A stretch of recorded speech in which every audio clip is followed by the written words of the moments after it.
Hey guys, J-Man here. Welcome to my channel. Today we're gonna have the third episode of our Japanese Music Talk podcast. In this episode we will talk about reaction channels and their first impressions with the Japanese music scene. Sadly, this time we won't be joined by my co-host Zach, so instead I doubled up on our guests. And yeah, I'm really happy and glad to welcome two of my favorite reactors from YouTube, Hedgy from Pictures, Noise and Words, and Bret from Bald Man Reacts. Hello. Alrighty, so I would say we will just start with a small introduction to both of your channels in case some of my viewers don't know you yet, which would be kind of bad because your content is really awesome. But anyway, so maybe we start with Hedgy and then move on to Bret. Basically, when did you start on YouTube? Which kind of reactions are you doing? And maybe which other content can people expect from your channels?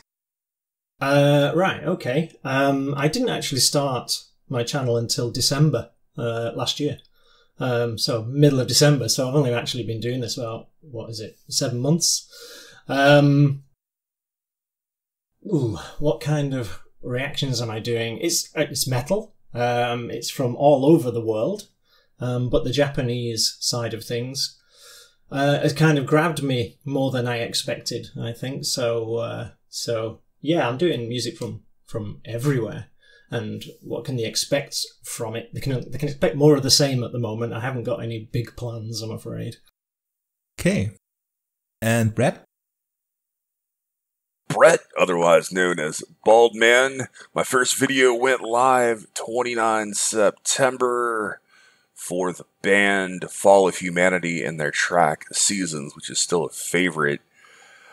I really started picking up steam around December, and I got requested to do Different Scents by Duran Gray, and that really started the journey on the Japanese stuff, Visual K, Wagaki Band, Gazette, and a lot of the Visual K stuff and other J-Rock and J-Metal followed, and that really started becoming a big part of the content.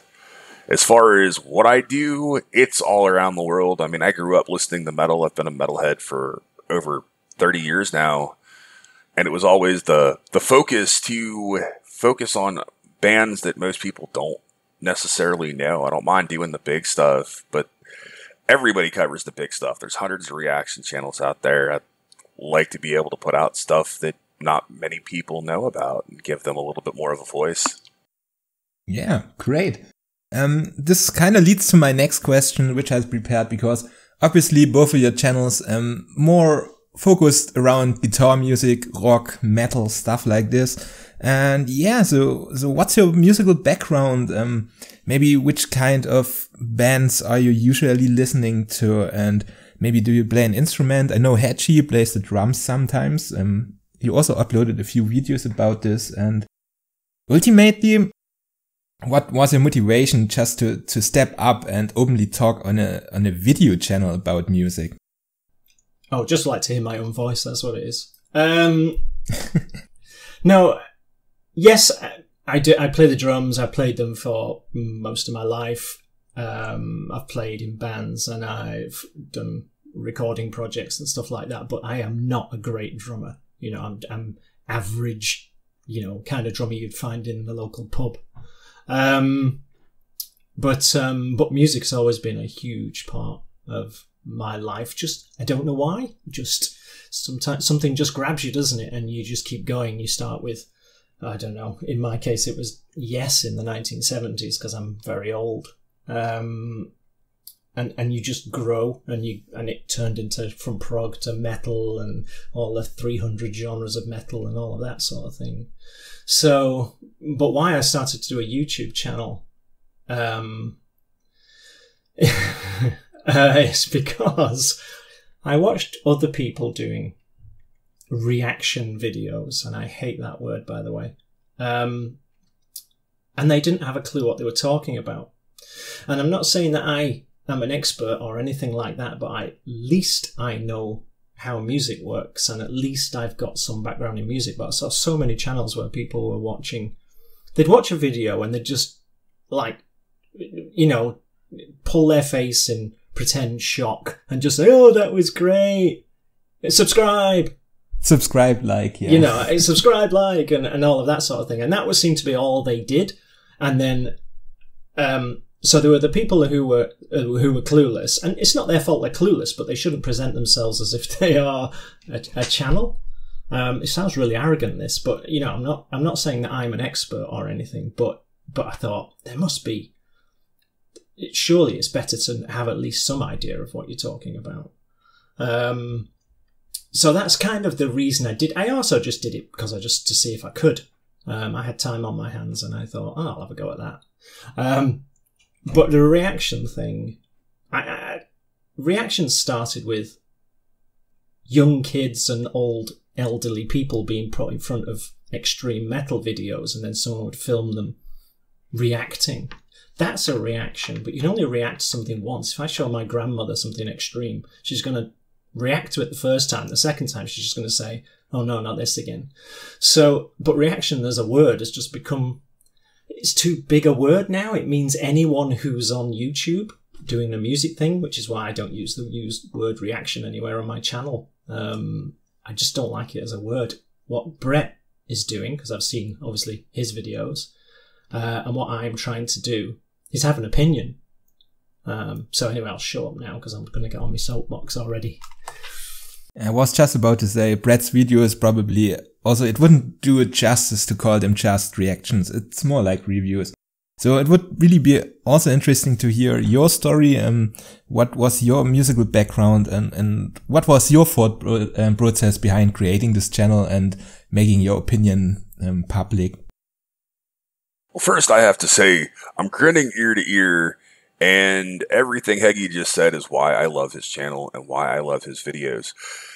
Because we got into it for the exact same reason, and I don't even think we knew it. We're also both kindred bald guys, so that works too. But it's true. We're kindred bald guys. I'm joining the club soon, no worries. And I was watching other people, and I'm looking at this going, they have no clue. They don't have a musical background. They don't know what they're hearing. I'm not learning anything from what they're doing as far as their videos. I'm watching a bunch of facial reactions. Here they are listening to this extreme metal with this rolling double bass pattern shifting into a blast beat, and they have no idea what it is. And I wanted to be able to articulate that and really discuss the finer points of music. As far as why I started the channel, my musical background is, I grew up listening to music.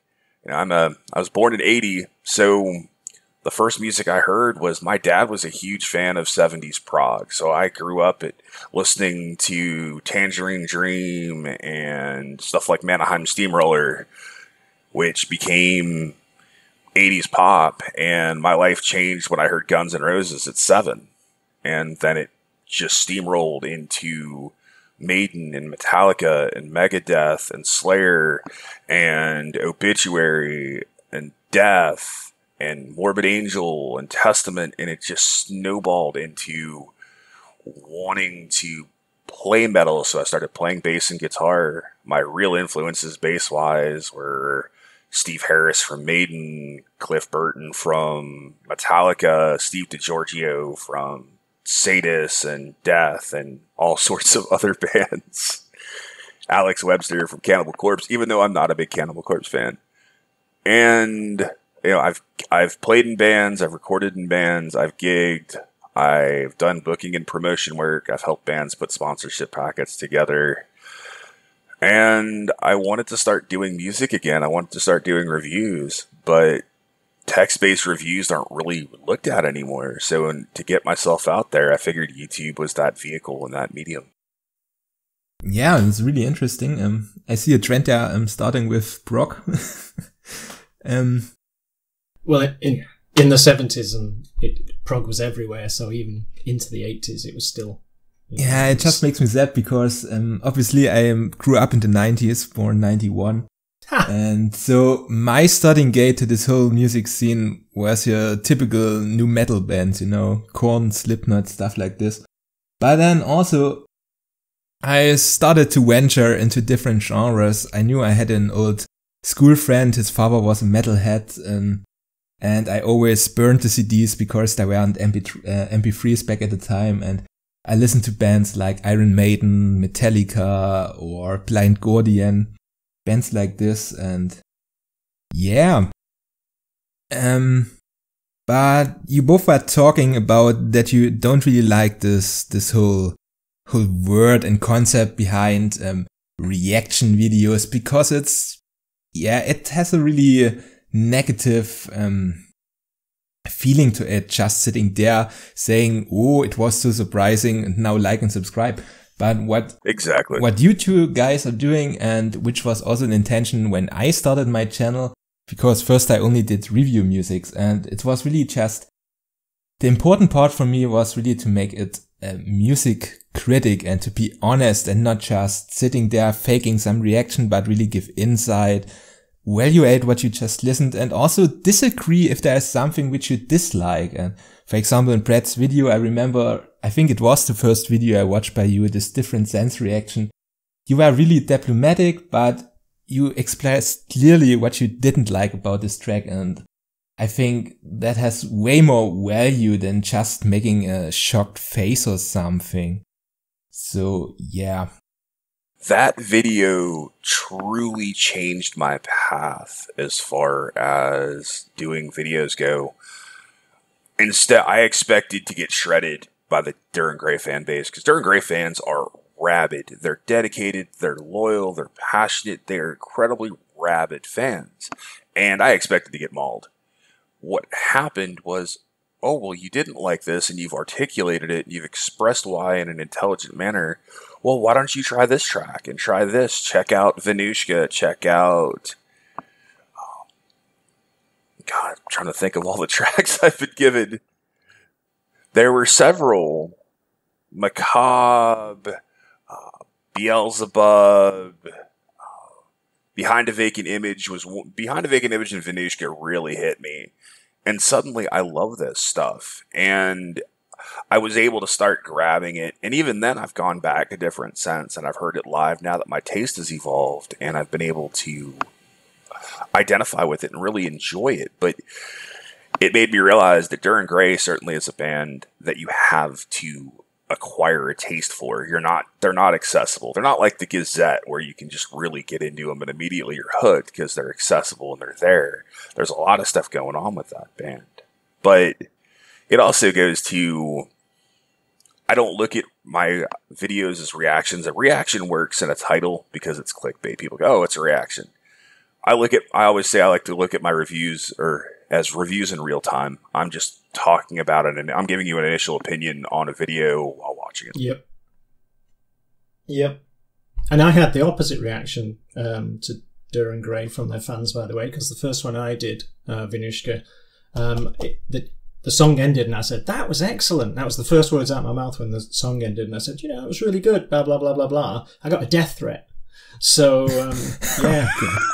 So, it wasn't it's really... It's funny you mentioned, if I can intervene for a second, because, I don't know, some people seem really extreme in the comments. I remember Claudio also, I don't know if you know this YouTuber, he did a reaction to Fear and Laughing in Las Vegas, and he said, like, it's not his style, and he also got a death threat, and just reminded me of the same situation, yeah. But sorry to interrupt. But, I said I liked it. That was the weird thing. It's not, if I'd said that was just rubbish, or, or used some other language, well, even then it's not right, obviously. But I actually said, that was really good. And then someone said, you know nothing, I'm going to kill you. I think they'd just had a bad day. But, it was just... So I didn't touch Duran Gray again until last week. So, it's just... the fans... If they want people to like their song bands, which they do, because that's why they're fans, it's just such a strange reaction. But people are obsessive about music sometimes. I mean, these fan bases were one aspect which I want to discuss, how you experience the fan base behind some of these bands, because I dived into Visual Kei back in like 2008, and I followed the scene since then, and some of the fans are really, let's say, unique, really demanding. But on the other hand, there are also some very passionate bands, and Yeah, so I think just a few people which have a, let's call it a stupid opinion and are aggressive about, shouldn't take away from this whole passionate fan base. For example, when I started my Ning and Isu reactions, I didn't know that this band had so many fans, and everyone jumped in the comments and said, yeah, it's cool, you like it. Maybe you're not convinced. Maybe you should check out this song or this track. And here is the meanings for this lyrics. And there is a background information. And yeah, what do you think about this whole fan base and their passion for the bands? And yeah, that's basically the question. Yeah. Well, for you there, Bret, I think. All right. Well, for me, I think that fan bases of metal, period, especially with bands that people can resonate with on an emotional level and really create that emotional bond, you're going to have passionate fan bases for. I've noticed it recently with Coheed and Cambria, actually. Another band that, while not Visual K, one that I hadn't really been able to get into over the years. When I first heard them, I just couldn't get into the vocals. They felt a little too emo for me at a time where emo was so saturated. But fans of bands that have that emotional connection are very, very passionate. They're very, very rabid. You'll notice that with Korn fans, with Duran Gray fans, with Gazette fans, and the Ning and Isu crowd are different. The Ning and Isu crowd are Doom fans, and Doom is just a completely different ball of wax. The Doom community is amazing. I've been a fan of Doom for a long time, and when I did the first Ning and Isu video, it was, oh, this is just awesome Japanese Doom. Life is really good. Oh, you like Doom? Like, yes, I do. Hedgy, maybe any opinions? I mean, especially you on your channel with Pictures, Noise and Words, you also have quite some history with the baby metal fan base, for example, which is also a whole different beast in my opinion. Baby metal, yeah. I think it's the same as Bret was talking about Duran Gray, because baby metal was just this gimmick to me when I first, the only song I'd really heard was Gimme Choco. Amazingly well put together, but that my problem was that I felt it had been put together.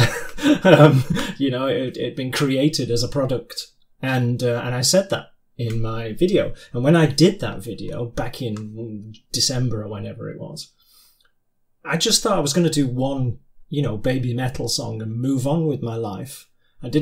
What I didn't expect, because I didn't know how big their fan base was. I knew they were popular, but I didn't know how much their fans cared or whatever.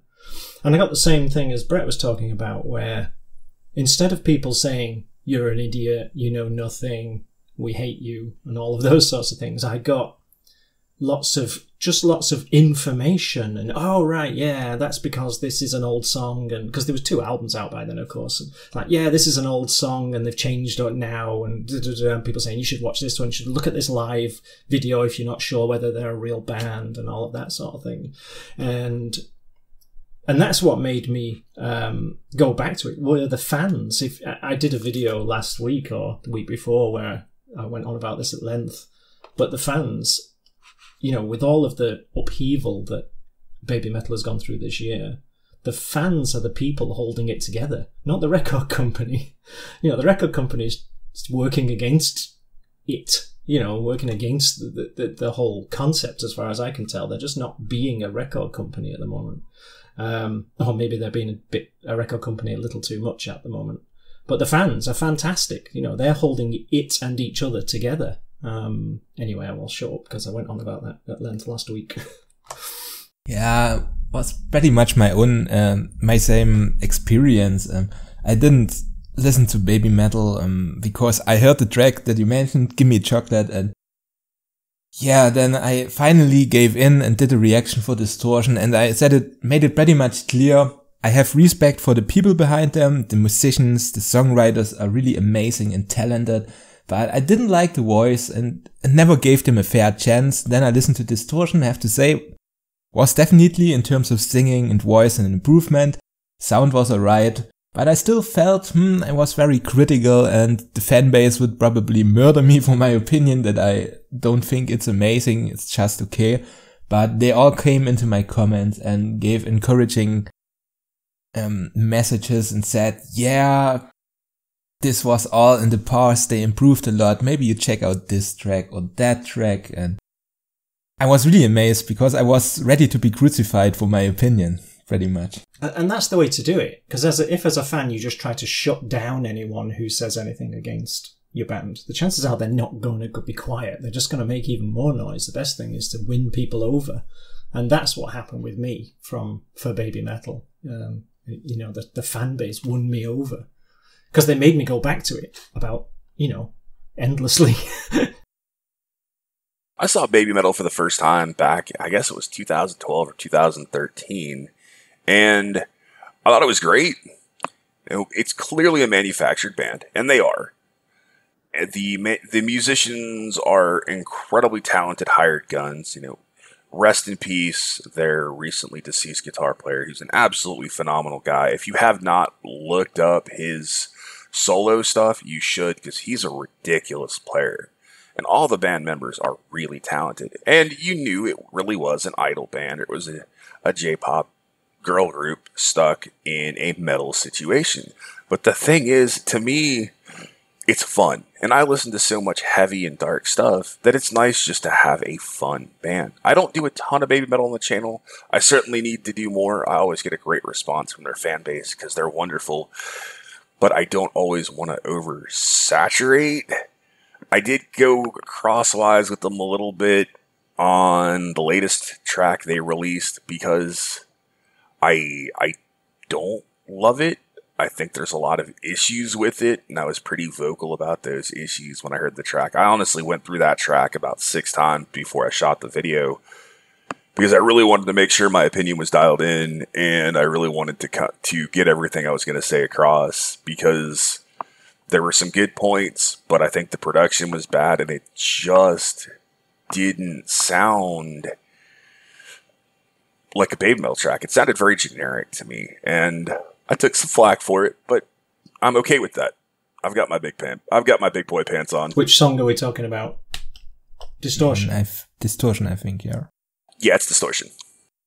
Right. Yeah, I didn't think it was their best. I dropped very lucky, of course, because a Japanese chap called Junichi very kindly translates my videos into Japanese, puts subtitles on them all. So I think he's the reason I have lots of Japanese subscribers. That's great, especially with this translation stuff. As I mentioned, for Ning and Iso, they also always post me, and I had no idea about their whole concept and stuff like this, and then people tell me, well, this is Lovecraft inspired and stuff like this, and suddenly it really wakes my interest because I like these stories and stuff like this. So it's really cool to get these informations. The fans are a wealth of information on the bands that they love. You learn, oh, well, this happened because of this, and this happened because of that, and oh, wow. So when I put up a video I know is going to get a lot of fan response, I'm looking forward to the comments because I know people are going to share stuff and they're going to make me more knowledgeable about that band. And I think that's one of the best parts of doing what I do. Yeah, I'm always quick to make sure that I say, I don't know this, I don't know what's going on because, it's very easy, I think, if you're running a channel to try, to come across as if you know what you're talking about when you might not. So I'm always very quick to say, yep, I don't know this. I'm sure somebody out there will be able to tell me the answer. Going away from the fan base a little bit more to the bands again. We in the West, we had quite some strange concepts. We had a glam rock, which basically killed heavy metal. We had stuff like shock rock. We had gothic. But Japan, they brought their really, really own concepts, which are maybe a little bit weird to the Western audience, like the mentioned Visual K or this whole idol or anti-idol group, phenomenon. How did you experience these visual concepts, which are kind of strange for Western people, in my opinion? Visual K is the New Romantics from the early 1980s for me. I don't know whether New Romantics, I don't know how big they were in America or Germany, but bands like Ultravox and Visage and Spandau Ballet and all of these bands in the early... If you look up Visage from 1981 or something, it just looks like a Visual K band. And I'm not suggesting for a second that they copied it, but that's what it reminds me of. So seeing them doesn't surprise me quite as much as perhaps it should. Because it's just a big style thing, isn't it? So there's two ways of looking at it. One, it's great marketing, because it gives you your identity and it enables your fans to have an identity with you. So it's very good marketing. But then it's the same answer in the other way. It enables that sense of belonging so that the fans can say, because metal's always been it's really mainstream, but it's still somehow managed to stay a little bit on the side. So you can say, oh yeah, heavy metal, and people go, ooh, no, you're always a little bit of an outsider. And I think that's why people start identifying with subgenres like Visual K, because it gives them their own space that they belong to. Like goths have got their own, their own culture that they can belong to. And so there's two, I see Visual K like that. You've got the whole marketing thing because it looks so good. And it ties your fan base into you, but also it creates this nice, subculture for people to belong to. But what do I know? Well, first I want to say, I don't feel that metal ever died. With glam, glam was really popular, and people are always going to gravitate towards the popular stuff that's pushed. But when grunge took over and kind of killed the technique-oriented thing that was going on in the 80s, a lot of the glam, metal just went underground, and it evolved from there. I mean, it wasn't as popular for a while until the mid-90s, when Ozfest and a lot of the new metal stuff got big, but metal's always been there, and it's always going to be, because you're always going to have those people that want to continue with what's going on, and you're always going to have bands making phenomenal records. But as far as the Visual K stuff goes, I think it's a tie-in from glam. I certainly believe with what Hedgy was saying, with certain bands having that romanticism and that imagery there. You look at a band like Versailles, and they're really going back to that Renaissance feel to what they're doing. And there's really, to me, it feels like there's different aspects of Visual K. It's like there's different subcultures within Visual K itself. And people can identify with that, but most Visual K fans, they've got one or two bands that they strongly resonate with, and then they follow the rest. And I think the issue that I have with Visual K is, from a musical standpoint, listening to Visual K is like a different Visual K band. It's like rolling the dice. I never know what a Visual K band's going to sound like for the first time, because there's not a unified musical style. They're all over the place. I think that's also something great about this this whole Japanese scene, because I was thinking, if you look into the West, you got certain styles. You got your Gothenburg Swedish melo death metal. You got your Bay Area trash from the US, and you have all these, or Britain as the mother of heavy metal, with all these bands, Iron Maiden, new wave of British heavy metal, and they all are tied to regions. But if you look at Japan, you don't really have a clear picture of a certain sound, in my opinion, and it's like that's the breeding ground for groups like, let's say, Fear and Loving in Las Vegas, or Maximum the Hormone, which are just such crazy style mix. And I mean, in Visual K, it's also the same. They also mix extreme metal with new metal, with rock music, with pop music. Can I say something controversial? Okay, yeah. What the Japanese do is what would now be called by people cultural appropriation. I don't care one way or another, because I think it's fantastic. But what they're doing is they're literally looking around and saying, "Oh, that's good. We like that. We'll take that from that country and we'll play it like that. We'll find out. We'll take it apart. We'll find out what makes a song a thrash song or a power metal song or a whatever, and then." Because of their own cultural influences, what comes out has a Japanese twist to it. So absolutely agree. So your question was kind of about the Japanese creating all of this unique music, and it is, but they've done it through. I'm just kidding with the cultural appropriation thing, but you know that's what they've basically just taken stuff from around the world, dismantled it, figured it out, put it back together, and they put it back together with their cultural influences on it, and so therefore you get power metal with a Japanese twist, you get doom with a Japanese twist.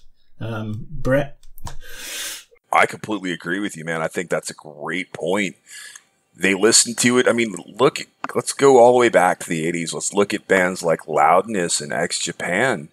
Those guys wanted to do that traditional, more power metal-like feel, but because of the Japanese influences, because of the Japanese male vocals and what they grew up with, they're doing it in a way that's slightly different from what a Western band would because of where they come from.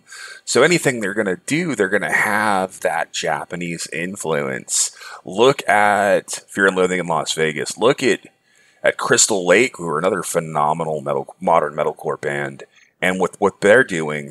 Another good one, I mean, you can look at Ningen Issue with Doom, and look at Church of Misery, who are actually signed to Nuclear Blast, who play a lot of the big metal festivals, and they're doom metal based on serial killers. They've really put a little bit of that influence into a style that's from another place, and they've made it their own, and I think that's one of the things that makes them special. Yeah. It's certainly... It is unique, but it's because if a Western band tried to then play power metal in the style of a Japanese band playing power metal, they probably wouldn't pull it off. So it does have a unique element to it, but Japanese music was not metal, was it? So they had to go but they liked it and said, "Oh, we'll have that," and turn it into something that belongs to us. It's like brewing beer. Look at the English Pale Ale or the Indian Pale Ale. It's gone crazy all across the world, but no India Pale Ale is going to taste the same because of the different regions and the different way it's brewed. It's the same thing with metal going from a different place. It's not going to sound exactly like it, but it'll be similar, and it'll have those different influences. Going back to Versailles, I listened to them for the first time, and holy chrome, this is straight 80s guitar virtuoso. You got that Yngwie influence, you've got the Jason Becker influence, and I was blown away at just how bombastic and power metal heavy that they were as compared to Gilgamesh or Duran Gray or the Gazette or Daira or all these other bands. Also probably an example would be Galnerius, or however they are pronounced. Galnerius are amazing. Yeah, Galnerius are amazing. Which are also, I think Leta, right, were also in baby metal involved and stuff like this. Anyway, yeah. So, to keep going down that road. Yeah. I wanted to push in a different... Yeah, it's okay. Yeah, you can't. You can't. Move on, yeah. You're trapped now. But then I don't know the answer to this, so maybe you guys have got better insider knowledge than I have. But it seems, you've got all of these female Japanese metal bands or more female fronted Japanese metal bands, and then you've got just this massive wealth of talent that just seems to be around. Is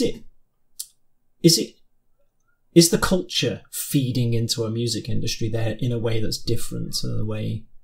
I mean, in England, the music industry is this unknown force that nobody knows or touches. And, you play with your band, and if you're lucky, you get discovered or you manage to make yourself, a name for yourself. But in Japan, I don't know, I get the feeling like there's this machine, like this huge talent factory running. A machine. I agree with you. Machine is probably the right term. There is much casting going on behind the scenes stuff. For example, stuff like baby metal, which was just a concept. They had this band before they had the members. They had this concept, picked the members at, I think, 14 or even 13 at the time and put them together. Also in Visual Kei, it's the same. There's also labels which just take musicians out of other bands and combine them, and a machine is probably the right word for it. I don't know as much about the Alternative Idol stuff. It's actually why I watched Harry and the guys from the Alternative Idol podcast, because I learned more about that. But it really does seem like there's a whole industry devoted to producing different bands. I know they learn a lot of music in school. Looking at the singer of Wagaki Band, I know she's classically trained in that Japanese vocal style that you hear in a lot of her different vocal approaches. It really does seem like there's a manufacturing going on. You listen to a lot of Japanese guitar players and you can tell they're classically trained because they're using those classical techniques. And the way they sweep and the way they play, they've clearly had training in music theory and they really know what they're doing on a technical level. Yeah. So that makes them unique because they're growing up through this system. Whereas, in England, it's just a load of mates who got together and started playing in a band. You know, it's not the same thing. This system is maybe the good transition to another topic I want to cut. We talked about this music industry in Japan, and from my perspective, of course, I live in Germany, I live in Europe. I don't live there. I can't say how it exactly works, but from my perspective, it seems to be a very old-fashioned, calculated industry. If you buy Japanese CDs, they are easily over $20 to $30, or DVDs for $70, and you got these physical versions, limited editions with one bonus track on 6 different versions or whatever. And also, that's the topic I want to switch to, of course, this whole digital market nowadays. And yeah, bands really slowly discover the digital market. Maybe three years or something ago, you didn't see much of the big bands on Spotify or maybe Bandcamp for the smaller bands. They just slowly discover this direction. Also on YouTube, you still have these regional locks that you can't watch a music video outside of Japan, or that they issue copyright strikes. And in my opinion, it seems like a really old-fashioned music industry which still holds onto its old values. It's strange, isn't it? Because you think of Japan and you think of technology. You know, exactly. The two things. So it's clearly a conscious decision to run the business that way. You know. And I mean, the climax for this was pretty much this whole escalation with, how was it called? The Recording Association of Japan, or with this whole copy strike disaster on YouTube, where they started to issue copyright takedowns on Maximum the Hormone, I think also Fear and Laughing in Las Vegas, and which hit a variety of reaction channels. So yeah, I heard we all are pretty much affected by this, or I had a copy strike on the Gazette video. Of course, it was a little bit stupid. I did this before it was officially released on YouTube, but you are still on your 2 copyright strikes right now, right? With Pictures, Noise and Words? Yeah, any minute I could just disappear. Because, you know, I don't know, Sumerian Records might take... I haven't got any Sumerian, I haven't got any Sumerian songs on my channel, but, you know, another record label could easily just strike me and that's me gone. Forever. Yeah, but, I mean, what's your opinion on this whole thing? Because we had this topic about reaction videos. I've been happier.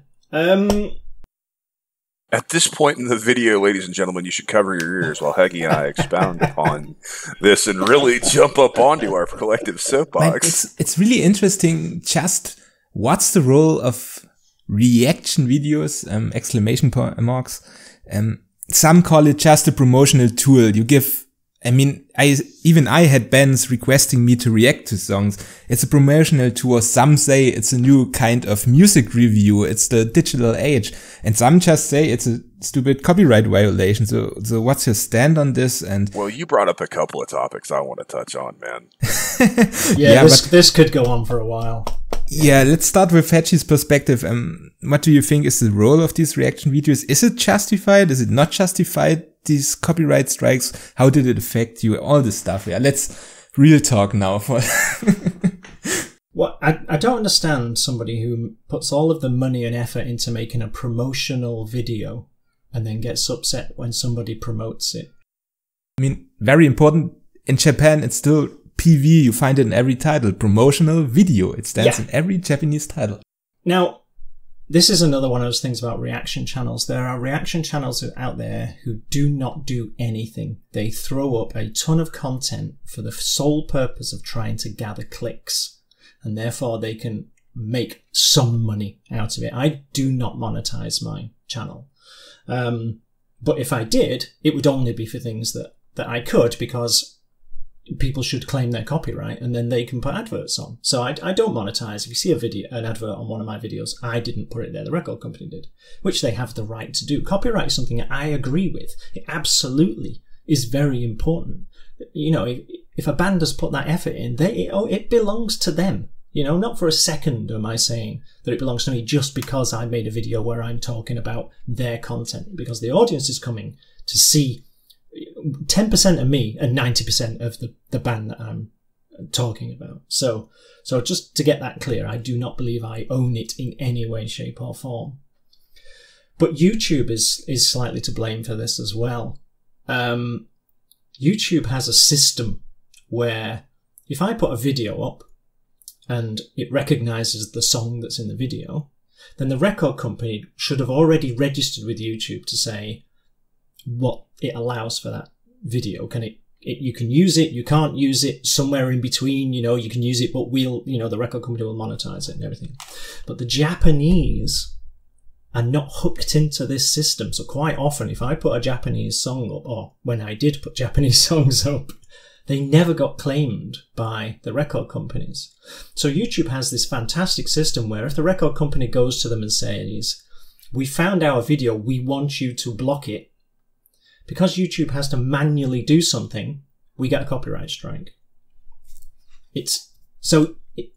Where's the blame? It's hard to say where the blame is, because the record company may not have said to YouTube, we want to strike this person. They're just saying, we need you to block that video because we're not in your automated system.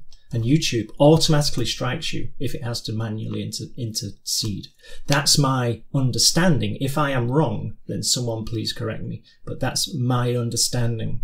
How far I understand the system, it's exactly this reason. Either this content ID system catches your music, then it has a predetermined choice. Will it be demonetized? Will it be monetized by the copyright holder? Will it be restricted to certain countries? Will it be blocked to all countries? But if you're not recognized by the system and the label finds out afterwards, files a manual review, then it gets taken down in a copyright strike, it's a stupid system. And it is a very stupid system. So there's a good chunk of the blame, I'm doing air quotes here, lies with YouTube. So, but apart from that, record companies that do block videos, I don't understand that. Why don't they just claim? I mean, why don't they claim it so that they can monetize the video off my channel? But also, where is fair use? There is no fair use. It does not exist as far as I can tell. That, you know, surely it's fair use. If Bret makes a video that lasts for 20 minutes and 15 minutes of that is him talking about the music and the quality and yada, yada, yada. That's all of his work and mine, of course. I'm just using Bret as an example. So where's fair use there? I'm not sure. The slippery slope of this particular topic point. I know I just started monetizing, but I don't monetize reactions. If you see an ad on a reaction video, it's because it's copyrighted. What I am monetizing is, now that I'm starting to do more album reviews, if you see ads in an album review, that's for me. I actually get in a piece of that. If you see an ad on an opinion piece, or I'm simply talking about it, like the latest one I did on Misha Bray's breakup hiatus, whatever you want to call it, and the pop drivel that was the first 8PSB track. Please just generic, don't remind terrible me. poppiness. Don't remind me of this horrible. No. That's me. But I agree with what Hedgy says. Japanese aren't catching on, but at the same time, that's the record industry in general. They're not figuring out, they're not a step ahead. There's a reason why people aren't making money with record sales anymore. It's because the record industry has never been ahead of the curve. They're still trying to do it in the old ways because that's always how it's been done, and that's how they make their money. When we as content creators, you, myself, Hedgy, when we go in and we do 20, 30 minutes worth of a video, that's an hour plus worth of work easily. That's time that we're putting in, and we're doing it out of the graciousness of our hearts, because you can't monetize the majority of reaction videos. We're not seeing a lot of money off that content. It's not about that. It's about getting the band out there. It's about using that as a promotional tool. Hey, here's this band. They contacted me. Or, hey, you guys want to hear our opinions on this specific band because you love them and you like what we have to say. And you're putting the time and the effort in. And with the Japanese labels going, oh, well, we don't like this, we're just going to issue a takedown. Well, that's cool. The problem there is YouTube. And YouTube going, well, we need to protect our business. So because we're protecting our business, we're going to do this whole copyright strike thing. And if you get 3 of them in a couple of month period, we're just going to remove your channel. And that's all about making money on the part of Google, who owns YouTube. They could do it better, but they're not. And as Hedgy said, there's no fair use. Fair use is only going to work if you go to court. And you're not going to go to court against a record company. You don't have the money. It's just not there for you. So they're just going to they're just use it as a tool to smack you down and get whatever they need to get from it. And YouTube doesn't protect its creators. And I think that's because it just thinks, well, we've got 10 million creators, so why bother protecting, 2% of them? The ultimate problem is we are currently thinking of an ideal situation that people like us are creating videos and including their content, but just in a exemplary way to point out certain things and to really have an in-depth discussion about this. But if you look at the whole user base of YouTube and how many million people they have to control, so to say, there are many people which are abusing the system. And of course, this also plays the topic which we already had of these reactors, which are just say hello, watch the video, make a face, and say subscribe, right? And there are worse people than that. There are people who took my videos and just put them on another channel. Automated system can only go so far, right? So I'll give you another example. Bass player Adam Neely, who's an absolutely phenomenal musician. He's got an amazing channel that's very music focused. He does a lot of lessons and he teaches, and his instruction is incredible. But there's points where he wants to teach a lesson along with the actual music, and he can't include that music in his video because it's copyrighted, and he's not able to teach the way he wants to and utilize that music, even though it should fall under fair use because he's using it as a teaching tool to show you how to play a part because of the way YouTube does their copyright system. So YouTube basically is the best thing ever and the worst all at the same time. Because without YouTube, of course, none of this would exist. I wouldn't know about any of these bands. Yeah. And I wouldn't be able to go and find out easily, if they've done another video, I'll go and have a look. It is an amazing system. But it's what MTV used to be, only more. Yeah, and you can literally just type almost anything in. How do I fit a window? Or, whatever. Or from how to fit a window to what's Ninganisu's latest song. All in one system that's fast and efficient and, a modern miracle. There's that lady that built her house off of just YouTube videos. Right. Yeah. So, it is a modern miracle. I'm not I'm not knocking YouTube for existing, and I'm not knocking it for exactly its technological platform, but the management of it is not granular enough.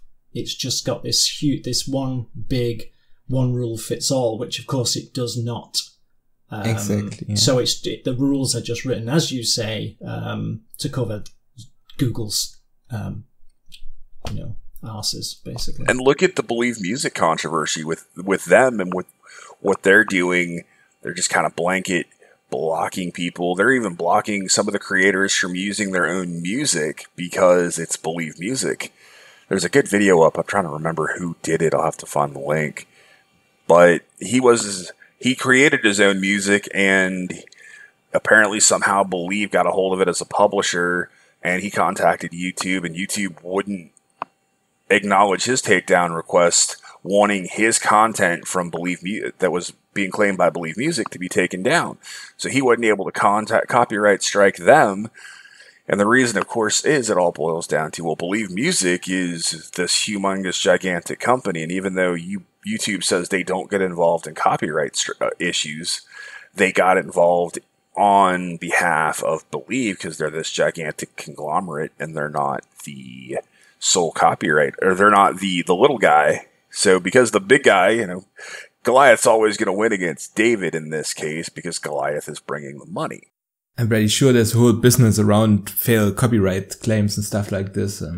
I think also in one of my older videos I had a claimant who doesn't own any of the rights, and I had to get this issue out of the way. So it's also open for abuse, this whole system. But yeah, once again, what choices do they have? They somehow have to automate the system, right? The only way it would work is if you actually didn't automate it and you had 10,000 people who actually cared. And so that's never going to happen. So I guess we, as YouTubers or creators or whatever the heck we are, we just have to put up with the system that we have bought into.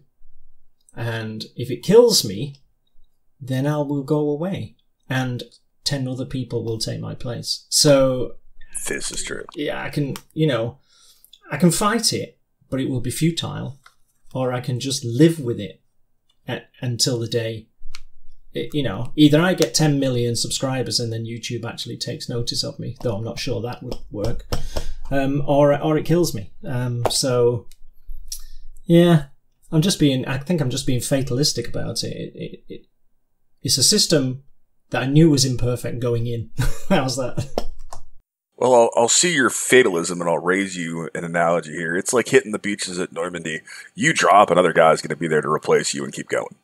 Yeah. That's just how it is. Yeah. Only, less dramatic, I hope. Well, you said if it kills you, might as well go ahead with a good analogy, right? No, that's just the During Grey fans that are going to kill me. Well, I won't kill you. No, don't worry. I won't kill you. The Baby Metal fans would kill me, but they'd be really nice about it. Yes, this is very true. Yeah. But it's also kind of sad. We are kind of forced to also include these videos and stuff like this, because from my experience now, and maybe I'm ranting, I don't know. Anyway, I started with music reviews, really classic. I listen to an album, sit down, listen to the album like 15 times at least. Sit down for 2 hours, write a script, sit down for the video, record it, cut the video, make the audio right, make the video right, upload it. Maybe, I don't know how many hours I spent, maybe 8 hours or something. Uploaded it, gets like 500 views. Then I sit down for a reaction. Of course, it doesn't mean I'm not there, honestly. I'm still try to give my opinion and insight, but after all, it's still just a one take thing where you make maybe like 6 or 8 cuts in the process while editing and stuff like this, and suddenly it gets like 6,000 views or something. So. Oh, I'm still doing reviews in one take. I just put up my full review for 9th yesterday. Yeah, inside. And I have to watch it yet because I want that's I want to make my own reviews. So. That's 30 plus listens, and It's a bunch more listens to individual tracks and really sitting down and breaking it apart and talking about what I like in certain points. But it is a lot of work. I like to make things as fluid as I can. I don't like to do a lot of editing and breaking things apart. But it's work, you know, and even doing a full album reaction, especially now that I'm putting stuff up on BitChute as well. So that way with YouTube, I can put it up on YouTube without the track audio, and I'll put it up on BitChute with the track audio and give a link. So I'm not being hit with copyright, and you can still hear it in its originally intended way. That's taking 6 or 8 hours of total time at some points. Yeah, and I'm going to contradict myself a little here and say, yeah, when you make a video and you do it in one take, there's certainly a reaction element to it. I used to write reviews in the 2000s, and then, like you say, you'd have to listen to the album, play it in your car on the way to work or whatever, exactly, and hear it a few times, and then try and sit in front of your computer and write a review and hit 300, 400 words or something about this thing, you know, that was so middle of the road you had nothing to say, you know, and you had to try and crank out 400 words about something that was just meh. And, I guess, yeah. Yeah, so yeah, I think doing YouTube videos is certainly, it's easy and it's instant, and I think easy might not be the right word, but it's instant, and you don't have to. I don't tend to listen to things in advance. I tend to literally listen to them there and then, unless it's something I know already, of course. So yeah, I can do a video, and I think the audience, they like the fact that they're just getting your, and I'm going to use that word again, they're getting your initial reaction, but it's not a reaction video in the truest sense. I just want to clear that one up. Exactly. So it really seems like... Okay, go ahead. No, it's okay. I was just going to say I've forgotten where I was going with that. No, my problem is the people really prefer these spontaneous opinions over a really well-prepared review nowadays. I mean, print media is also dying, in my opinion, and stuff like this, so... But people... I think there's different audiences, aren't there? There are audiences that just want to see somebody like the band they like. They don't want your opinion. They just want you to go, that was really great, yay! And they're happy. But then there's a more... It's like if Bret watches one of my videos, he's watching it, I assume, because I have something to say about it. So I think there are different audiences. Absolutely. So the people that watch Bret's videos, you know, they're going to be people who are into music, because when you listen to Bret talk and he's talking about guitar stuff, you tell him a drummer, you know, it resonates with them because they understand, you know, they're guitarists and they want to hear the opinion of someone who has a clue about what they're talking about. But there's a whole audience out there who just want to see somebody throw their hands in the air and scream, you know. Yeah. Absolutely. That's certainly a case. There's a lot of people that just want to get the entertainment. Oh my God, that's disgusting. Holy chrome. This and that and the other, expletives, lots of expletives, big reaction. And then there's people that actually want a review. Yeah, and I don't want that audience. I don't want the shock factor audience. I agree. I don't either. Even though it seems to be 10 times bigger than the audience I've got. If I wanted that, I'd have 50,000 plus subscribers and, you know, my own merch line and that kind of stuff. And no self-respect. This is completely true. Yeah, and it was one of the reasons why I wasn't doing baby metal reactions for a long time, because I don't like doing reaction for the viewers. I mean, I could just pump out like some YouTubers, which I won't name at this point, which are just doing one OK Rock or Maximum the Hormone reaction after the other one. Yeah, I'm not a big fan of this. I really want to react to something to give some additional value, right? If I wanted the views, I'd do K-pop. Yeah. For example, yeah. There's something I really know nothing about. Yeah, but you don't have to know anything. You just have to say, "Yay, it's amazing! Yay!" And all then right, okay. 50k subscribers, bam. So, oh, they're also good looking. Yeah. Go ahead. No, you're just saying. You just say, "Oh, they're also good looking." Yeah. If I wanted this is true. If I wanted good looking musicians, I wouldn't be into metal. That's so true. Bunch of big, sweaty, hairy dudes going I mean, about. if you look at the metalcore scene or the post-hardcore scene nowadays, I mean, there isn't much of a difference, right?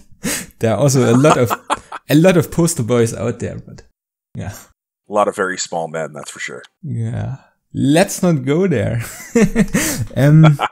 But on the doing the baby metal videos, I'm in a slightly odd position because my videos do get translated into Japanese.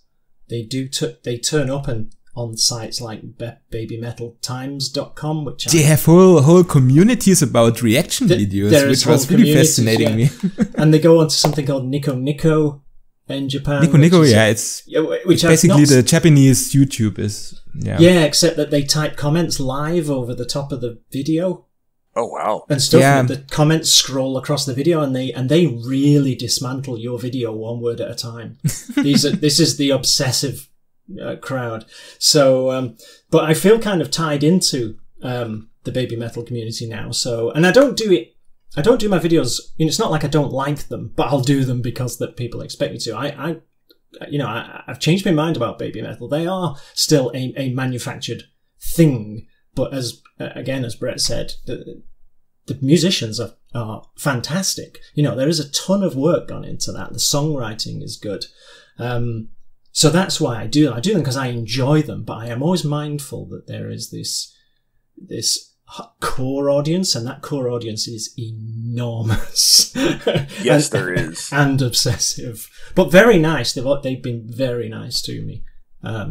Surprisingly so, considering there's so many. You know, you'd think you would get the crazies in there, wouldn't you? But that's baby metal as well. It promotes positiveness, doesn't it? You know, their whole thing is about be good to each other, whereas a lot of metal, let's face it, is about kicking people's doors in.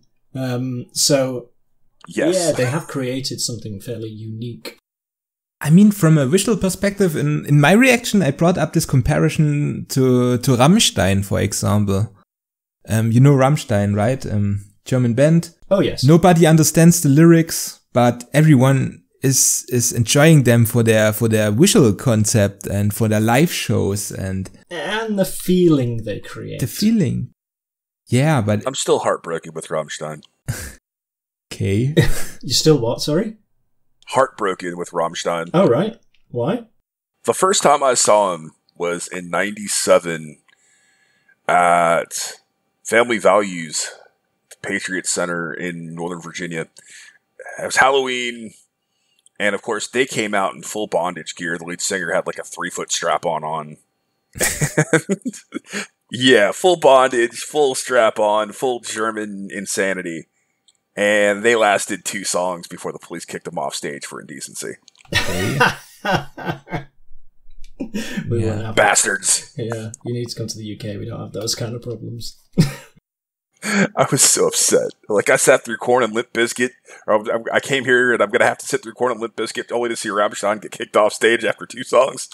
Yeah, that's a real shame. There's another band in Germany called Ostfront who are very Rammstein because it's the new German hard metal, isn't it? It's a genre, isn't it? So yeah, Ostfront are great. It's called Neue Deutsche Härte, New German Hardness or something like this. Or yeah, I mean also mega Herzen bands like this, but anyway, it's the shock factor. I think it's originated from Oomph, or however they are called. They were a big influence for Rammstein. Yeah, OOMPH, isn't it? I just found it was kind of similar to Rammstein because it's really something nobody understands the language, but the visuals are interesting and this whole concept behind these groups. Well, again, sorry, Bret, I keep jumping in, don't I? You're good, my friend. It's perfectly fine. I told you I like the sound of my own voice. I listen to lots of English bands and I have no idea what they're singing. So it doesn't make much difference, really. You know, how many death metal bands can you tell what they're singing, really? It could be his shopping list. I have no idea what he's singing because it's... But I can still get into it. So it's just actually that YouTuber that does the death metal cooking show where she sings her cooking videos death metal. Oh, I'll have to look that up. She's awesome, actually. Right, I didn't know that. I've not seen that one. I've seen a black metal cooking show, which was hilarious. He's got this big sort of daggers to cut up his food and stuff. You know, it's really funny. But yeah, the language thing, I don't really. I'm not sure how big a barrier it is, because if you're into metal, there's bands singing in your native tongue that you have no idea. And Coheed and Cambria, even when you read the lyrics, you still don't really know what they're singing about. Well, Coheed, and I'm really starting to dive into this because I did some Coheed on the channel, and there was a ton of demand for it, and I was really blown away. There's a whole gigantic storyline going on with Coheed and Cambria called the Armory Wars series. The Armory Wars. Yeah, there's comic books and everything. Didn't they just today drop a new song? They just dropped a new song. I'm gonna have to do it. Their new record comes out shortly, and I actually did a full album for Second Stage Turbine Blade, their first record, a couple of days ago. I watched it. Man, that was impressive. But wow. Because I also didn't like this band, but just today I stumbled across this new music video and I liked it for some reason. And yeah, the new album's a different story, though. It's not an Armory Wars one, I don't think. I know this is supposed to be about Japanese music, but Coheed are live, fantastic. You know, language, I think, especially for us doing bands that are in different languages, doing a lot of the Japanese stuff. In my case, I know Hedgy, yours as well, doing a lot of the Portuguese stuff that's being sang in Portuguese. Thankfully, we've got fans that'll provide us the translations and give us a little insight that may or may not happen when we're doing the video. Sometimes we'll do a revisit or something just to get that. But it's interesting how language can certainly affect a track and really provide a different feel. A good example there is the Portuguese thrash band Roscoe did a phenomenal track recently, Homens ao Mar, with orchestra. And I didn't find the Portuguese to be too obtrusive to take away from my enjoyment of the track. But you don't always understand what you're singing, even if they're singing in the language that you do enjoy. I also have to say that especially the South American audience is very famous for being very passionate. Go to any band from any country, look Brazil. into Facebook comments, you will sign, come to Brazil or stuff like this, yeah. Yeah, I discovered that by accident. I did one video for Project 46 and yes, and the Brazilians just descended, and it's fantastic because I think, oh my god, I've found another. I mean, I knew Brazil was big, you know, it's Sepultura and other bands and Angra, and so I knew they were big into their music. But it dawned on me just how big a music industry that there is there that I know nothing about. Sepultura, Angra, Nervosa are the three big ones from Brazil right now that have that traction. It's great when you discuss. It's going to be like another Japan for me if I'm. And Project 46. Yeah. Another one, Portugal, Brazil, and Indonesia. I did some Indonesian stuff, and my God, they're coming out of the woodwork. No, right. Yeah, I don't think I've come across much Indonesian stuff. Do Burger Kill. Do some Burger Kill. Burger Kill. They will come out. I did a track for them recently. They're awesome. I think it was Integrity, and it's a killer track, but man, the fans are massive. And there's a big scene for the Indonesians there. A lot of extreme metal, a lot of death metal, and different variations of it. Yeah, especially extreme metal there, yeah, and thrash metal, yeah. I'll look it up. Hopefully I won't hate it, because otherwise I'm a dead man. I do want to go back a little bit, because you mentioned a whole ball of wax, the Japanese stuff, and you talked about records.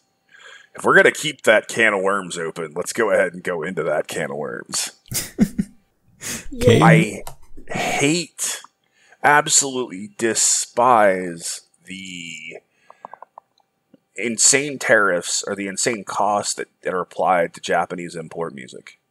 And I also hate that the Japanese fan base gets treated differently than the rest of the world, whereas they get 3 or 4 bonus tracks, yet if we buy it in Germany or England or the US, unless we buy the Japanese import version, we're not getting access to those bonus tracks, and we're paying $40 to $50 for the same version, they're paying the equivalent to what we pay for their record.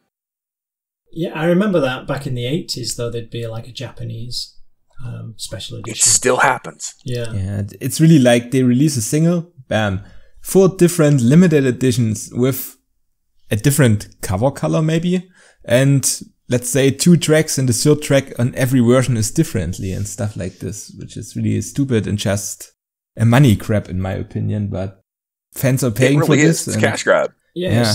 It's the record company beating up its own fan base. But also for standard CDs, I mean, already the price, as I said, for a CD, like 20 to 30 euro for a standard version without the import costs from your country, right? It's already the price within Japan. And yeah, I mean, I have a big Dion Gray collection, for example. I collected all these limited editions, and I don't want to know how many thousands of euros I put into this, to be honest. Yeah. I wanted to buy some Ninganisu CDs when I discovered them, and there's no way. There's no way I was going to pay that for a CD. I got them off iTunes in the end, because it was a normal price, but yeah. Unless you have a contact to someone living in Japan who can visit some actual second-hand shops, then you may have a chance to make some good prices. But other from that, yeah, it's hard. Yeah, just ridiculous. Prices are ridiculous. I've got buddies that have gone back to Korea for being stationed there for work and going, hey, if I give you a list and I shoot you some cash, will you go and hunt for me to get these import versions that I can't get over here? I mean, I already have some viewers in Japan who offered me to get certain CDs, but yeah, you don't want to go this route every time, right? So yeah, I'm sure if I asked somebody would volunteer, but yeah, it's not. But it's also, ideal. I mean, lately bands start to slowly discover the European market. I mean, in my last podcast, I had, for example, some people from Ganshin Records, which are the European label for bands like Sadi or Dion Gray, and which make some exclusive versions for the European market. And bands take a little bit up on this train. I think Crystal Lake, for example, they have now a label in North America, they have a label for Europe and release their music this way and make it a little bit more accessible. But as I said, it's a very slow progress and not every band catches up, and many have still only their label within Japan without any overseas distributors, which makes it really hard to obtain the music. Distribution's a really weird thing. You'll see it even with giants like Sony, where they don't have distribution to the US and they've got to use a different label just to get distribution into the US market. I don't understand the workings of that. I'm certainly not privy to that. It'd be nice to be able to figure it out, but honestly, I don't think any of us speak nearly enough legalese to understand that quagmire. Yeah. So, at this point, it's kind of like a hot cut right now, I would say. Are there any topics we missed so far, or? I mean, I don't want to hurry, but we are talking. No, you're fine. We could go on all night complaining. Yeah, because I just catch the drift, and we are starting to complain about a lot of things, and I want to go out with some positive vibes. It's great. You've got 3 of us that all have similar backgrounds. We all have music backgrounds. We've all done promotion. We've all done reviews in a written form. We've all played, so we all have these similar backgrounds. We've encountered a lot of what the actual musicians are dealing with, and you don't get that with a lot of other channels. Yeah, that's true. Yeah, which is one of the reasons when even if I don't like something, I don't just go, oh, it's rubbish, because there's no such thing as well, I'm not saying there's no such thing as something that's rubbish, but you need to be constructive. You need to be exactly. You need to be even-handed. Whereas it's very easy to do a channel and say that's great, that's rubbish, and not give any reasoning. If I say something's good, I'll say why, and if I say something isn't, I try to say why. And that's why I love your channel. It really is. I love you too, Bret. Now kiss. Anyway. No. Yeah. But what you just said, you always, I mean, of course we all have this attitude that we always want to tell something positive. But I remember from my time, just because we were talking about the background and with writing, as I mentioned, I also used to write reviews for an online magazine back in the day, like 2010 or something. I don't know. You get like 12 to 20 CTs per month and have to write the music about this. And then you have the great albums. You have so many words for them. You have the bad albums. Okay, you know how to trash talk them. But the problem is that 80% of the music industry is just average, and then you're kinda lost for words. I mean, then you only have phrases like they know their instruments, they are good, but you can't really point out anything. Yeah. Just reminded me of this. Yeah. 20 words in, you've run out of things to say. So true. Yeah, the average was always, which I hated the most when I wrote a review or prepared for an interview or stuff. Absolutely. Like it's easy if it's terrible or brilliant. Yeah. Honestly, you're completely correct. If you love it, you're gonna be excited about it and you're gonna expound about it. If you hate it, it's also that same level of emotion, only complete opposite. It's the middle ground where you have to work. And I have run into that doing videos for my channel. Absolutely. Where I'm watching something, I think, well, it's not broken, but it's not fantastic either. And then you think, and I'm sat there watching it thinking, what am I going to say? Well, I don't want to damn it with faint praise, saying, well, it's all right. You might as well have just condemned it. So, and it's not fair to the musicians and to everybody watching, even to see what you think. And you think, I don't really think anything about this. I try to always find the good in what I'm checking out. There's gonna be something. I might not love it, but there's gonna be something I'm probably going to enjoy. If I don't completely love it, or I don't like it, or if it's not my thing, I'll be honest about it. So I try to do my best to point out those, but I'm also gonna point out the negatives. And if it's just average, then I'm typically pretty honest about that. And there's certain videos that will never make it off the proverbial cutting room floor that I'm just not gonna put up because I'm not happy with the video. Yeah, I've thrown away a video because I've watched it back and thought, I'm not saying what I think. I'm not saying that I've said it's good when it wasn't, but I haven't put across what I wanted to say properly, and therefore it could be misleading, and that's the last thing I want to do. So I've got a question. I know I'm supposed to give the answers, but I've got a question.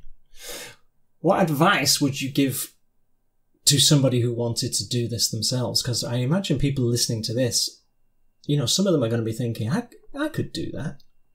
So what do you think would be good advice for people who want to have a channel like ours? I mean, in my opinion, it sounds pretty much cliche, but be yourself. Don't say anything just to satisfy certain people and their opinion. Say what you're thinking. As Bret said, try to always find something positive. Don't have too many prejudices. Go open-minded into the music. Listen to the music clearly. Point out what you like, what you dislike, what you would improve. And yeah, that's pretty much what I would do. I don't know how Bret thinks about it. Well, certainly you hit the big nail on the head, is be yourself. The other thing is find a point of difference. There's so many channels out there doing this. What makes you different than the rest? What separates you? What is going to make somebody want to listen to your opinion as opposed to someone else? I wish I knew the answer to that one. I guess you already found it, judged on by accident. I think Hedgy and I have, and you as well. I think we've all slowly found that, but it's because we are critics and we understand that and we embrace that. We're able to provide a different take and an actual critical take on what we're hearing, as opposed to just, as Hedgy's voiced his opinion on, just reacting to it. Yeah, and I think that's one thing I would say to anyone who wanted to do this. You need to be able to put yourself into review mode and not just be guided by your emotions. Emotions come into it without a doubt, but you need to put yourself I put myself in review mode, which means you'll always hear me say something about the production. Well, not always, but quite often, you know, I'll say something about the production, or I'll say something about the technicality of it, or the simpleness, which can also be brilliant. My review brain is not the same as my normal driving down the road listening to it in my car brain. You know, that one, the one in the car is just purely led by, do I like this? The end. But review mode is about saying something about what you are listening to, something proper, not just, way, you know, having an opinion and being able to articulate it. So yeah, I think having a review mode that you can switch into, which I'm sure you guys do. I mean, I can see Bret do it when he does his videos. So, you know, the problem I have is it's always on. When I first hear it, when I hear a track for the first time, it's that balance of listening to the track and finding those elements. It's listening to that production. Sometimes I find it difficult in a video because I don't want to focus too much on one thing and too much on the other and not be somewhat entertaining. I'm listening to it from that standpoint, the technical standpoint. Well, I'm trying to take in so much at once. It's trying to figure out how to vocalize all of that in the time I have available. In some kind of sensible, coherent way. Exactly. I bet there are songs that you know are rubbish, though, that you like. But it's also injecting that personality in who you are as well. The big one for me is one of the biggest, most personal videos I've ever done was the video for Jealous by Duran Gray. I had a subscriber contact me in a personal message and give me this very personal story about himself and how he was re-exploring the band and being able to listen to them again through my channel and vicariously, and just basically having a friend to hang out with and listen to the track with. But his sister had committed suicide a few months before, and he wasn't able to listen to that track because it was resonating with him there. And I read that, and it was like, of course I'm going to have to do this. There's no way I could not oblige that request because it's so personal, and it meant the world that he was going to ask me to do that and even share the experience about it. But I got so emotional, and it really is a thing where, at least with me, I have to allow myself that vulnerability on camera, is to allow all those emotions to hit me just as hard as they're hitting the listener themselves, and be able to express that. I've cried on videos before, and I'm completely okay with that. It's letting yourself get as deep into it as you can and be okay with it. And that there's an important point there. That's another reason why you should always tell the truth about what it is you're doing and be sincere, because you don't know who's watching and you don't know the situation of the viewer. You know, you're talking about something that may mean the world to them for very real reasons, not just because they're a fan and they've got lots of posters on their wall, but for very real personal reasons. And people attach themselves. There are songs that make me cry because they remind me of things from when I was 17 years old or whatever. Absolutely. You know? So, yeah, exactly what I haven't had that situation. I'm kind of pleased about that. But exactly what you're saying is you got to be mindful of that. You don't know what that baby metal fan attaches to that song. You don't know the importance. You don't know what it means. And so, yeah, it comes back to you have to be honest. You have to be sincere, and you have to be professional. I think about it. That's another word that really that fits. If you're doing it right, you should be doing it have fun, because people don't want to watch some misery guts. Exactly. Embrace the power of music, right? Oh, of course. Yeah. Music is probably one of the most cathartic things out there. It's going to resonate with somebody on a massive emotional level. We all have tracks that we go to when you're pissed off, when you're happy, when you want to feel a certain style of emotion. And as a reviewer and a video medium, you have to be aware of that. Another big point that I want to make is I truly believe that there is one track from a band that are going to get you hooked. You might not like every track, but I truly believe there is one song from every artist out there that you will probably like. It's a matter of finding it. Not sure about Justin Bieber. Oh, you're right. I may not like I may not find a Biebs track that I like, but then again, it's Biebs. We're talking about real musicians. Oh, come on, he plays drums, man. I tell you what though, the guy's a professional. You know, you might not like his stuff, you might not like Elton John or whatever, but these people are professionals. You know, Justin Bieber's been a musician his whole life, practically. So he knows a damn sight more about the music business than I do, and He certainly does. So hats off to the guy. I just don't. It's just not my thing. I agree. Because I'm not a teenage girl. Honest. Yeah, but yeah, of course, it's a lot of discipline and preparation and stuff like this, and also behind the guys, even if they don't make their own music, there are producers behind them, and if they sell millions of copies, there's clearly something about the sound which those guys know how to handle and create and write this music, right? So if you're coming across on stage as a professional band, if you come across professionally, you have put the work in, because you don't do that by accident. You stick 5 people, they wander on the stage. That stagecraft is a thing that you have to learn and you have to hone over, with experience. So you've got the Baby Metal thing, which is the obvious go-to example. They put the work in.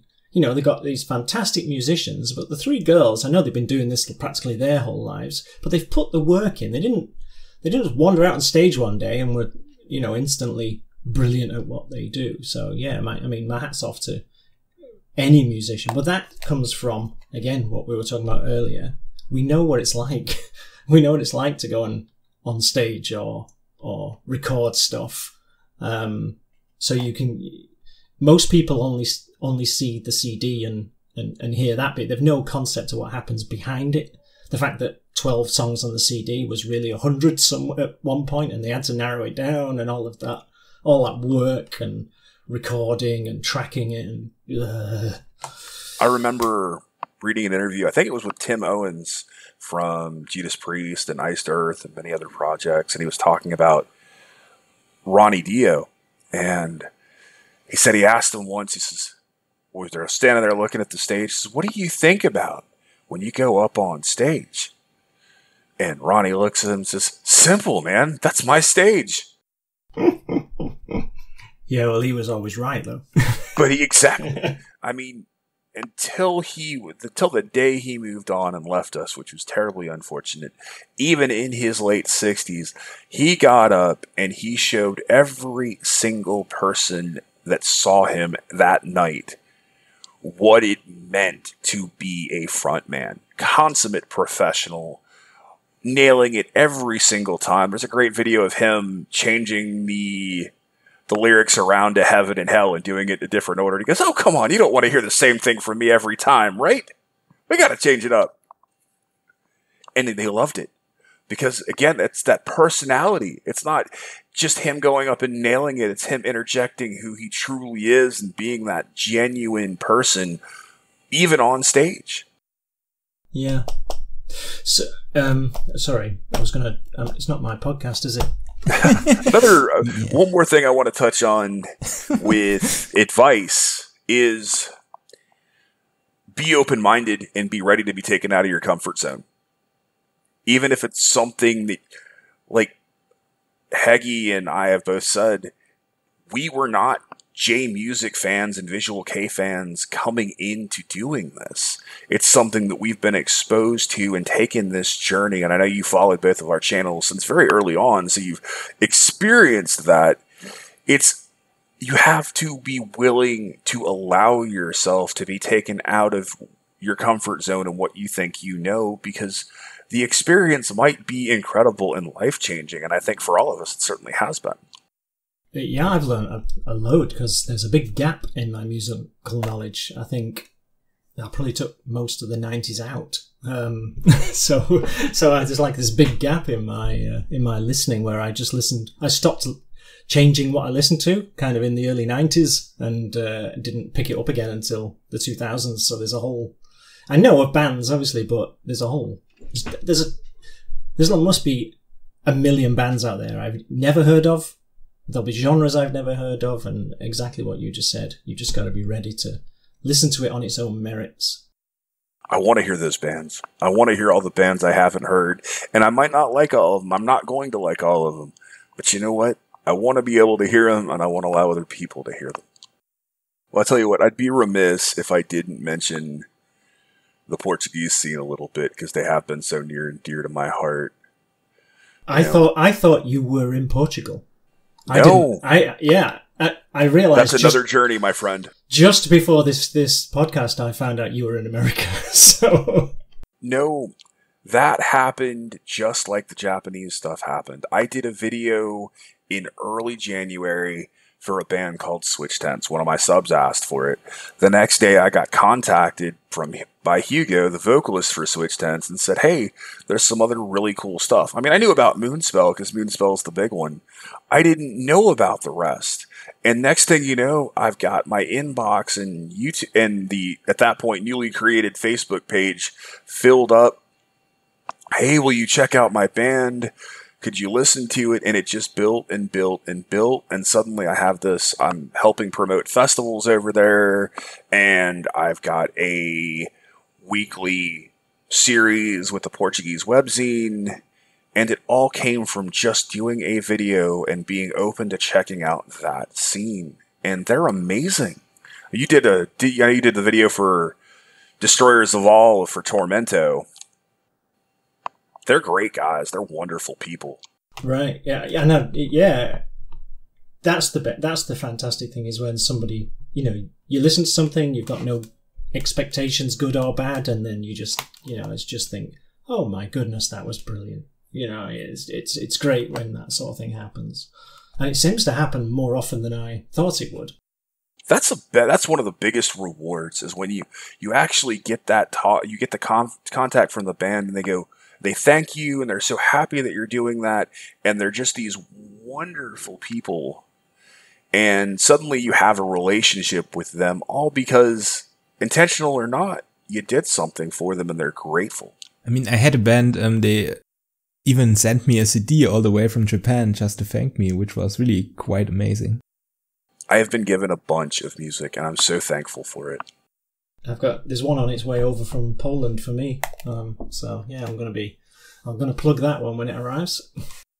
Destroyers of All Gods are sending me some stuff. Legacy of Cynthia gave me their record, Danse Macabre. If you have not heard that record, by the way, I certainly recommend it. It's one of my favorites that I've heard recently. It's just an incredible, very moving and emotional alternative metal record.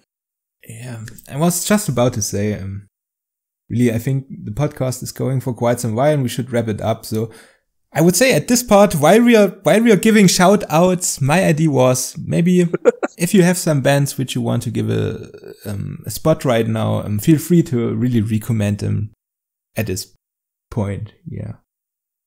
It doesn't have to be from Japan, whichever band you would say deserves a shout out and support. Let's do some name dropping. Bret, I hope you got a list because I haven't even thought about that.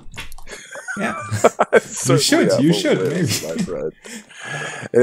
I think that's a good question. Is what bands have you done on your respective channels, the two of you, myself as well, that have really just blown you away that truly didn't expect, other than the Baby Metals, the Duran Grays, and the Gazettes, which all of us, of course, the utter insanity of Maximum the Hormone. Hey, let's throw all these different influences into a blender. Let's toss in some insanely strong 200 proof alcohol and let's make a sound out of it. I mean, for me, it's really probably a different situation from YouTube, because I didn't choose my name Japanese music nerd by accident. I listened to Japanese music since 2008, so I'm kinda involved.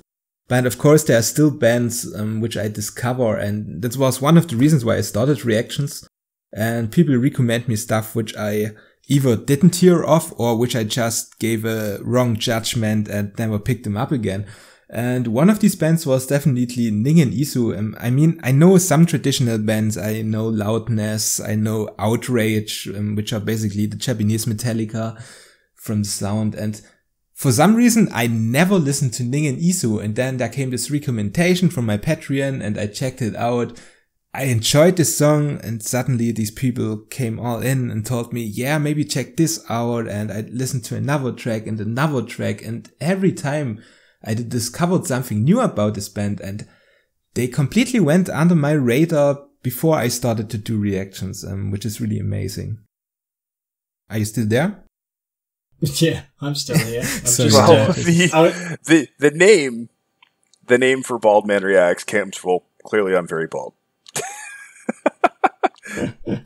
And for years, I've told people, they go, oh, being a bartender or a server or typically being one of the very few bald guys in the military running around in the army. Well, how will I know how to find you? Well, just look for the bald guy or the bald man. I'm probably the only bald guy running around. So that's actually how my name came out. I just made mine up on the spot. I mean, it's a very descriptive name. I mean, it hits the nail, right? I like the artistic flair of the name. Honestly, it works really well for what you're doing, man. Yeah, and it's just literally sitting there going, what am I going to call it? I don't want to call it, Hedgy's channel or something.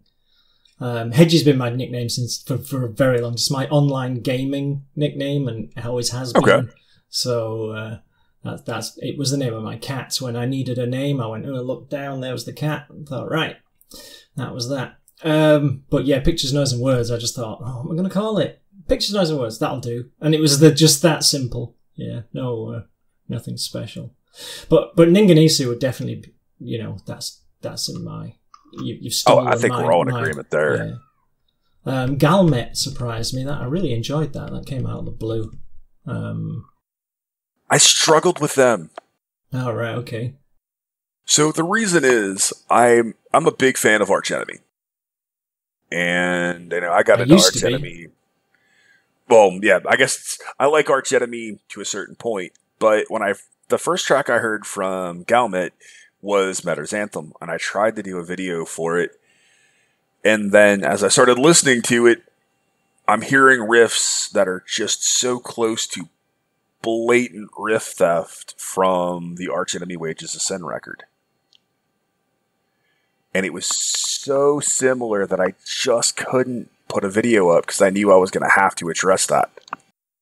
I mean, Arch Enemy isn't the most original band to start with, but I don't want to open this box right now. I never got into them. They certainly, I mean, you look at what Michael Amott's done for melodic death metal. We can go back to his time in Carcass. That's really where I give him credit. But Arch Enemy was always a chapter which I think was very overrated. But it's just I think when they got past Rise the Tyrant, they've certainly become very formulaic. But when they brought Angela into the band and they released that first record, Wages of Sin, back in 2002, they were pushing the envelope. There weren't a lot of female aggressive singers doing what she was doing at the time. Anyway, let's not have a discussion about this because I always had my prejudices because I know many people who really like Arch Enemy and I really tried to find something about their sound, but yeah. I'll be honest, I don't like the new stuff. I don't like Alyssa White-Glues as a singer. I also don't like the fact that they have an absolutely amazing guitar player in Jeff Loomis, who was part of Nevermore, who was the main man of Nevermore, as their lead guitar player, and they're not letting him write. Yeah, I know exactly what you mean there. I know it's a bit hard to get Nevermore back together, but that tears me apart. But yeah, that really upset me when they split up. Well, and the passing of Worrell a couple of months ago. Yeah, that was the bit I was referring to about being harder to get them back together. But that's what I figured. But Yeah, it does seem a bit wasted.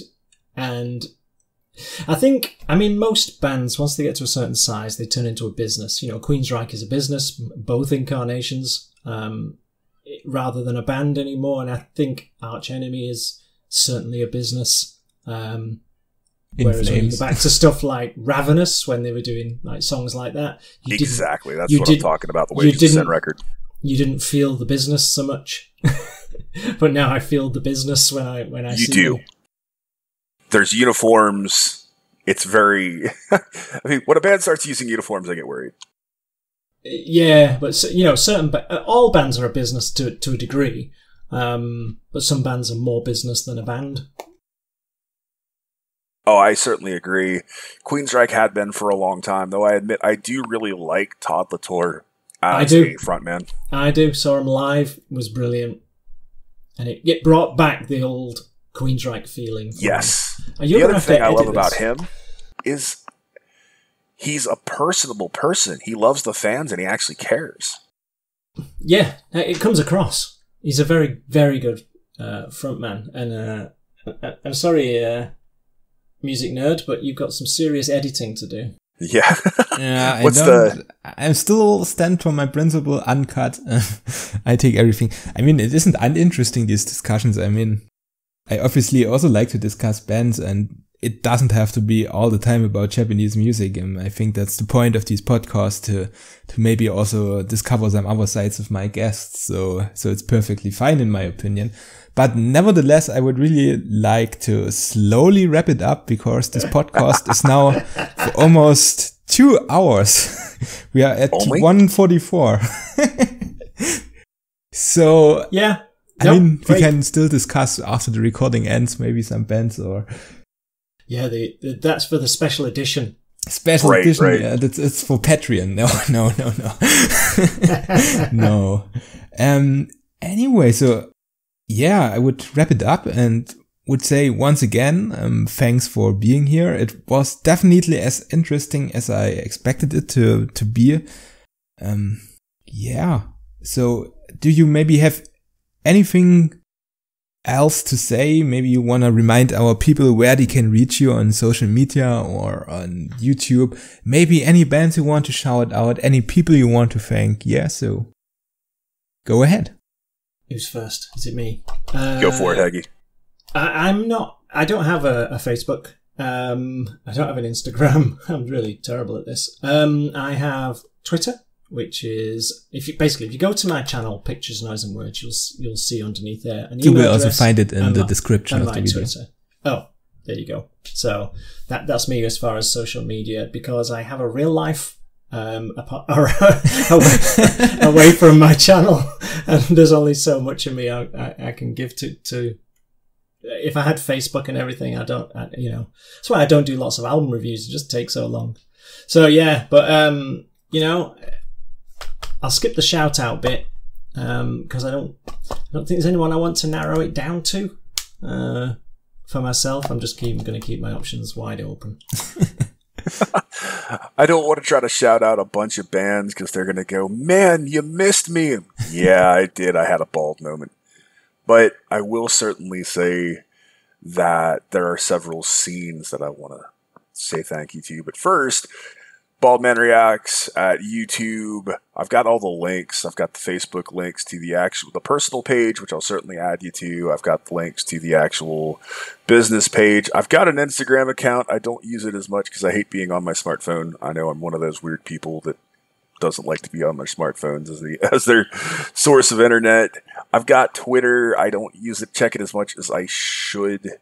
You can always find me on Facebook. I'm there. If I'm online, I've got Facebook open.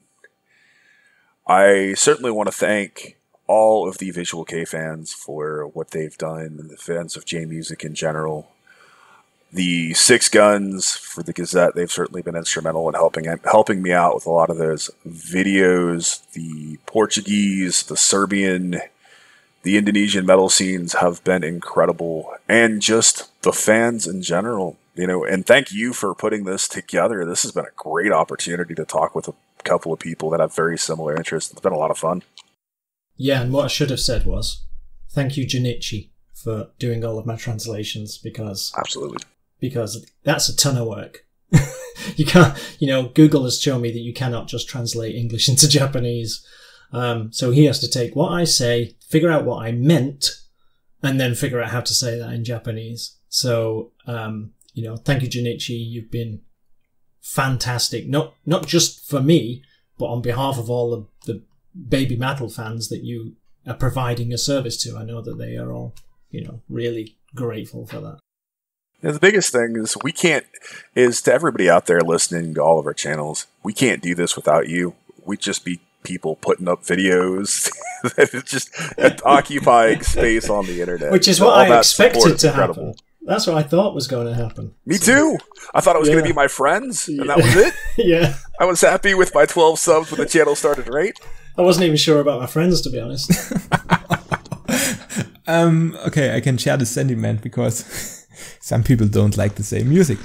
Anyway, once again, very much thank you for being here, for discussing, for voicing popular and unpopular opinions, for being honest. And it was a really great talk, and enjoyed this again. I enjoyed this podcast a lot, really. Well, should we start a series? No. We should. I was joking. Yeah, but no, any time, and Bret. 2 bald men, 1 podcast now. Yeah, as I said, I will join the club soon. I think I already see my first. Nah, okay. Anyway, thanks again, and maybe in the future we can do some similar project or just record anything. Sure. Anyway, thanks again, and thank you. I would say all the links that you mentioned, and you will find in the description all the official YouTube links, the social media links, if there are any. As you mentioned, some don't like social media as much as the newer generations. Yeah. So, thanks again for watching. Any complaints, send them to the Japanese music nerd. Yeah. I'm responsible, so. Yeah, it's all his. He's responsible for everything we said. Oh, no, I certainly own my own opinions there. I don't want to get him in trouble. Yeah. The Germans can be like, you had that crazy American bald man on, why? But no, I definitely stand uncut, no edits. Okay, thanks again for watching, and thank you. Have a great day. Thank you, brother. Bye-bye.